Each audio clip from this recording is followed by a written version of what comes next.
এই পাখি পাখি, খাও খাও, কত সুন্দর কলা আনছি তোমার জন্য। বলছিলাম এই পাখি খাবার খাবে না, ওরে ছেড়ে দে, ওর বাসায় চলে যাক। না আব্বু, আমি পাখি পালবো, আমার অনেক ভালো লাগে। দেখো কত সুন্দর খাবার দিচ্ছি।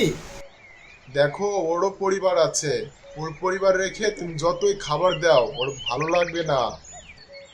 আব্বু, বলছি না আমি পাখি পালবো, তুমি কিছু বলো না। এই তুমি খাও খাও। উহ, উহ, আমাকে এখানে কে আনলো?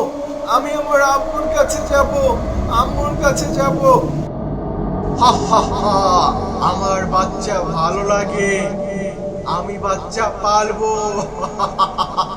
দেখো তোমার পছন্দের পাখি দিয়েছি, ক্রিকেট ব্যাট বল দিয়েছি, পছন্দের খাবার দিয়েছি, আজ থেকে তুমি এখানেই থাকবা। না, আমার এগুলো লাগবে না, আমি শুধু আমার আব্বু আম্মুর কাছে যাব। আমাকে বাঁচাও, আমাকে বাঁচাও। আমি আমি ভুল করেছি, পাখিকেও যত কিছুই দেই পাখি তার পরিবার ছাড়া ভালো থাকবে না। যাই, ওকে ছেড়ে দেই।